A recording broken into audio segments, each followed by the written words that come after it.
Good morning and welcome to the Bus Stop Banter podcast. This is probably going to be our most controversial episode yet because we are getting a little bit political. Now, I'm going to preface this by saying this is not red versus blue. This is not Republican versus Democratic. This is not Trump versus Biden. This is literally what we are seeing regardless of who is in office and who the administration is. So, what this administration is teaching our sons and daughters. That is what we are talking about today because kids are watching everything. They hear how adults talk. They see how leaders act. They notice how people treat each other online, offline, in person, etc. And so today's episode is about leadership, accountability, respect, and the messages our kids are absorbing from politics and the culture. So everything that we're seeing today. So kids learning more from behavior than words. So what we are seeing is that people in this administration are not very kind, right? So we've seen disrespect from people of power to reporters. We've seen disrespect from people in power towards women. And so our kids are mocking people, right? Like we've seen people in power mock people with disabilities. We have seen them mock people with hearing loss. We have seen people who are simply being a woman in their role being mocked for being a woman in their role, specifically people in the media. So if people are mocking people publicly, kids are noticing these things. If adults scream at each other constantly, kids begin to think that that is normal ways of communication. Leadership sets the tone for society. So what behaviors are kids seeing from adults right now that worry you the most? Violence, always resorting to violence. Mm-hmm. Like one little thing is said and then fight breaks out or something. Yeah. So we've seen that most of the time right now, the way to solve things is through violence. It's through derogatory comments. It's through childish comments and memes. And our kids are watching, you guys. My son takes what's the class called that you have every morning? Oh, current events. Yeah, current events. And what are you guys learning in that class? Like all the events that's going on right now. From, right. Like political stuff to like people in power to like maybe you're learning about like specific floating garbage patch or whatever a couple of weeks ago. It's a great class, yeah. But it's like the CNN for kids or the Fox News for kids. Yeah, we watch CNN 10 every day, which right. is basically watered down CNN. Correct. And so our kids are watching, they're being exposed as to what's going on. And my child is politically charged because I'm politically charged, because I care about what's happening to the American people, to the children, to women, to the men, to people that are being bombed overseas. Like, we're paying attention to those things, and you're paying attention to those things. And you don't have to agree or disagree. The point of this episode is, what are we being taught? What are our kids being taught from this current administration? So respect has become optional online. We have seen this time and time again where people in political power are literally attacking people online. We're seeing it every day, aren't we? Yeah. Right? They're calling people stupid. They're calling people uneducated. They're calling people ugly to their faces, you guys. Again, this is not just about who is in our current administration. It's a lot, right? Everybody that knows me knows my opinions, but it's the way that people are allowed to talk to people online. If I were to say something like that to somebody in person, I'd get punched. I would get punched, right? And so we're seeing that people in power are doing these things, and our kids think, oh, well, this person's a person of power. Like, that's okay. I can do those things. I can say those things. I can disrespect like that. And that's absolutely not okay, right? Yeah.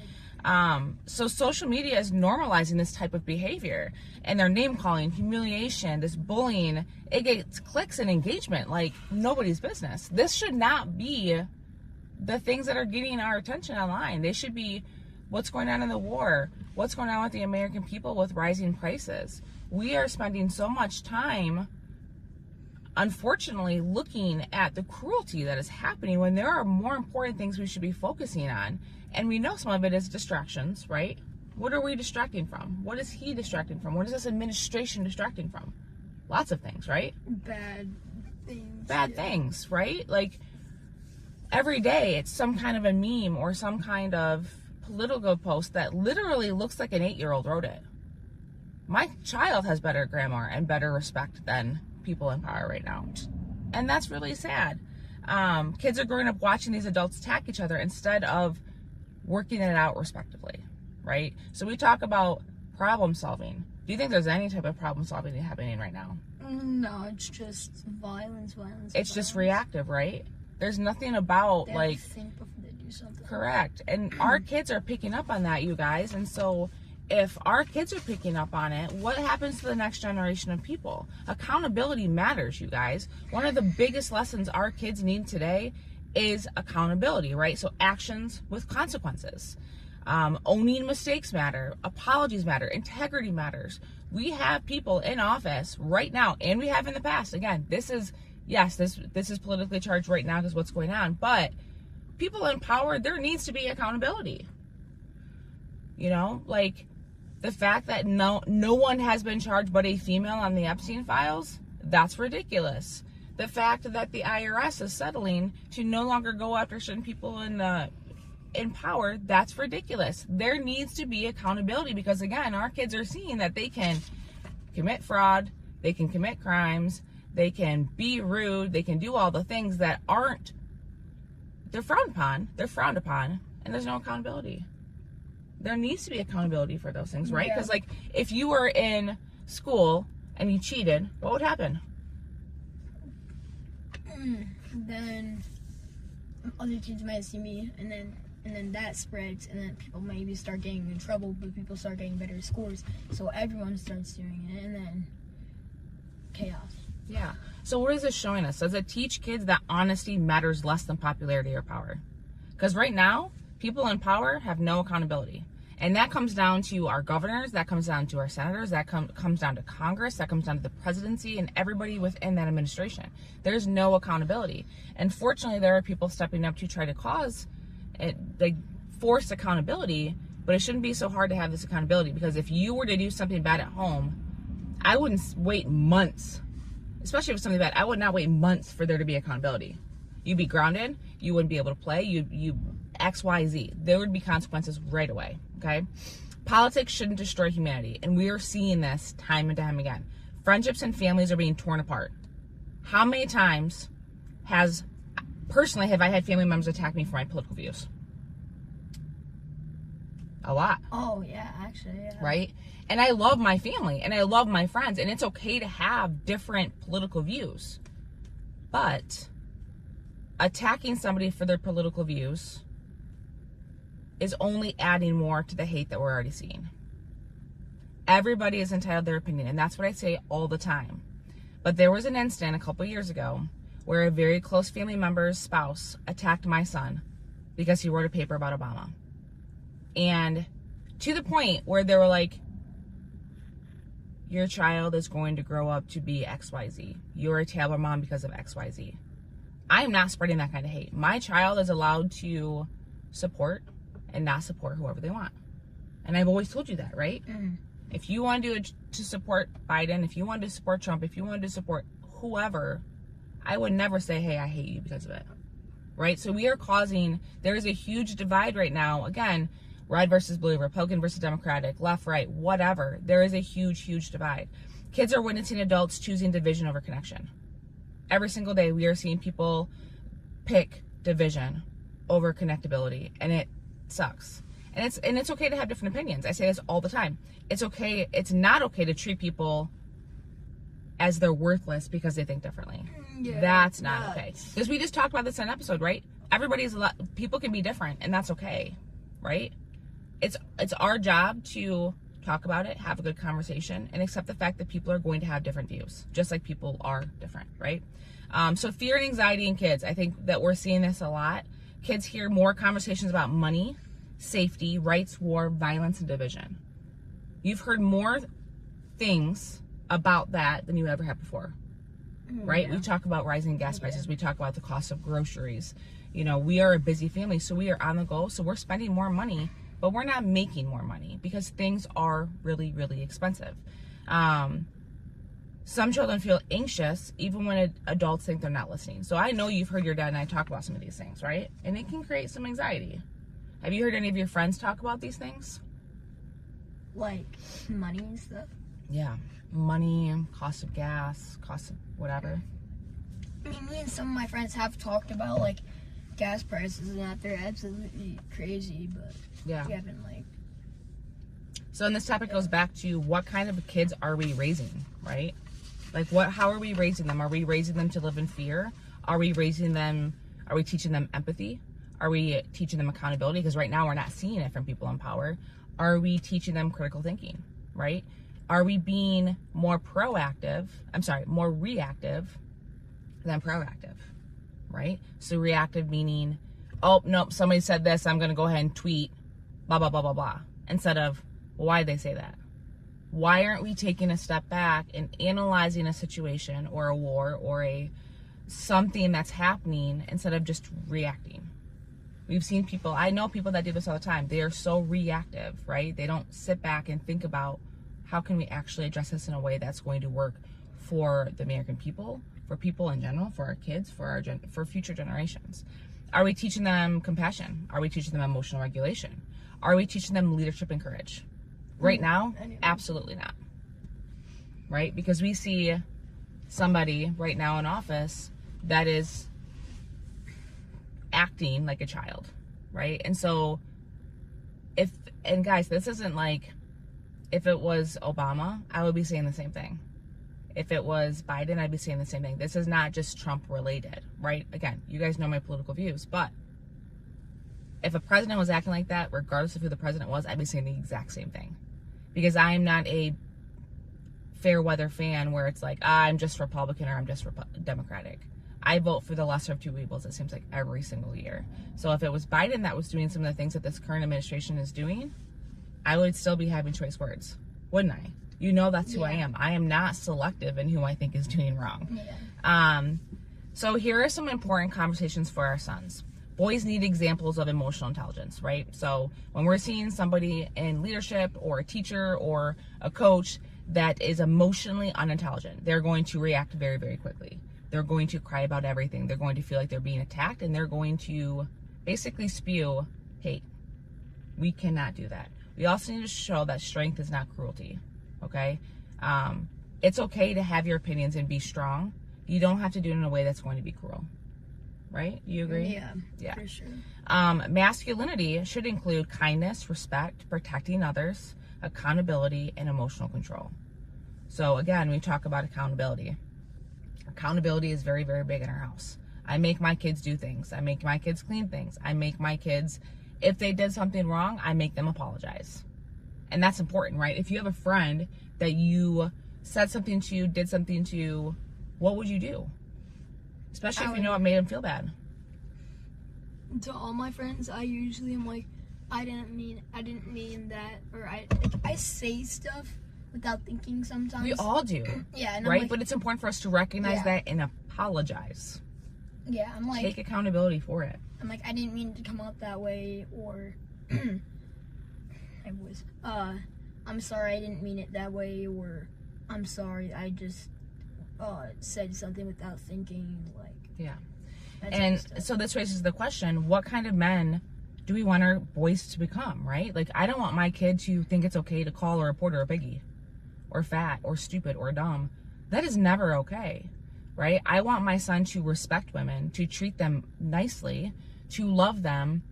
I don't want them to be monsters toward women, right? And we're seeing right now multiple people in this administration and past administrations that are so disrespectful. They're violent towards women. I could talk about the Epstein files all day long, but if you ever were disrespectful to a woman, I would whoop you, right? And you know what's right and wrong. But I feel like if we don't stop these people in power from doing, saying, and being disrespectful towards specifically women, our boys are going to grow up thinking that's normal and that's okay to talk to women that way, and it's absolutely not. And those also important conversations for daughters. I don't have a daughter, but I have friends that have daughters, right? And so girls are watching how women are being treated, and it's not lovely. They're going to be scared. Like, they're going to be scared. We talk about bear versus man all the time, you guys. Most women right now, if they had to pick a bear versus a man, would pick a bear all day long. I'm one of them. They're learning what society values. We have people that are like, oh, she's beautiful. But if you're not beautiful, you're going to hear about it. And that's not okay. They're learning whether their voices matter, right? We hear oftentimes, shut up, you're stupid. I don't even know why you still have your job. If I had anybody ever say that to me as a woman, I'm in an industry that is very male dominated. If I ever had a male counterpart say, oh, you don't know anything because you're a woman, we'd have a conversation, right? Because that's not okay. Like, just because I'm in a male, dominated industry does not mean I don't know about the industry. Yeah, I kind of, I totally agree with you. I feel like, men are always being a lot more disrespectful to women, and I don't always know why. But sometimes girls know a lot more than boys in certain things. But men act like they're the smartest, they're the strongest, they're the coolest. And guys, I know that this goes both ways. I know that women can be just as mean to men, but we're seeing it on a very large stage right now where it is predominantly men versus women. And for my friends who have daughters, I'm sorry, but I will never raise my son to be like that towards your daughter. I'm going to be raising my boys to be respectful and to love and to support and never lay a hand on your daughters. So that's my thought on that. We need to be teaching our daughters that confidence and boundaries and leadership and self-worth, all those things matter, right? I want our daughters and all my friends' daughters to grow up feeling confident, feeling safe, being respected, knowing that they have worth, okay? So how parents can counter the noise, the very loud noise. I have notes, guys, because this is a very important topic. And before I hear the internet trolls say anything, I talked to my son about this topic first. He was okay with it. He knows that there are issues. So if you come at me, like, it is what it is, right? But, all right, so how parents can counter the noise. So things parents can do is model respectful disagreement, right? So if you have a disagreement, my husband and I work on this all the time. Let's take a step back, analyze what's going on. We're not yelling, we're not hitting, we're not disrespecting, we're having a conversation. Admit when you're wrong, right? That's the accountability factor that we've been talking about. Limit doom scrolling around kids, right? So I'm the worst at this, so I will literally talk all day long about all the bad things that are happening in the world because I get so worked up and so mad. My husband hates it because he's like, oh, our kids don't need to say that, right? He hates how much I talk about politics, but I'm so passionate about the stuff that's happening right now that I have to get it off my chest. Teach media literacy, right? There is some channels that are very left. There are some channels that are very right. It's important for us as American people and parents to get both opinions, right? Because there are two sides to every story, and it's important for us to understand before we judge and before we act and before we think what we think is going on. We need to have all the facts first.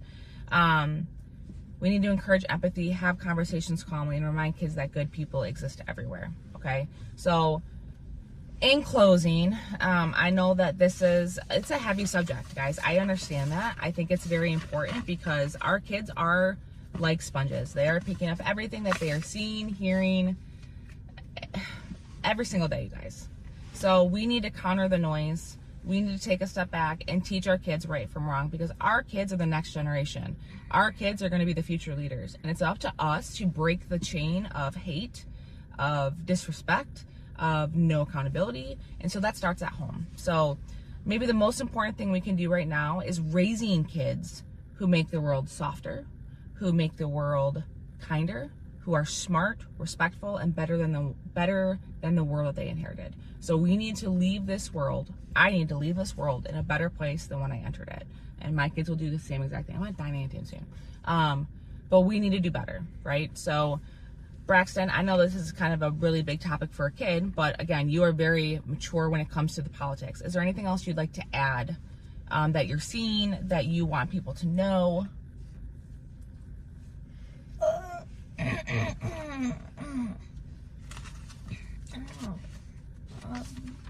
That's a lot, isn't it? Yeah. Yeah. So we'll leave it at that then. This was our longest episode yet. Again, I am a politically charged individual. I know that. But again, this episode is not Republican versus Democratic, red versus blue, left versus right. This is how can we be better people? How can we raise better people to combat the noise in today's day and age? So, All right, it's almost Friday. We will be back tomorrow on the Bus Stop Banter. We hope you have a beautiful day. It is beautiful here in Kalamazoo today, so we're super pumped to have some nice weather. So we will see you guys tomorrow. Have a great rest of your day.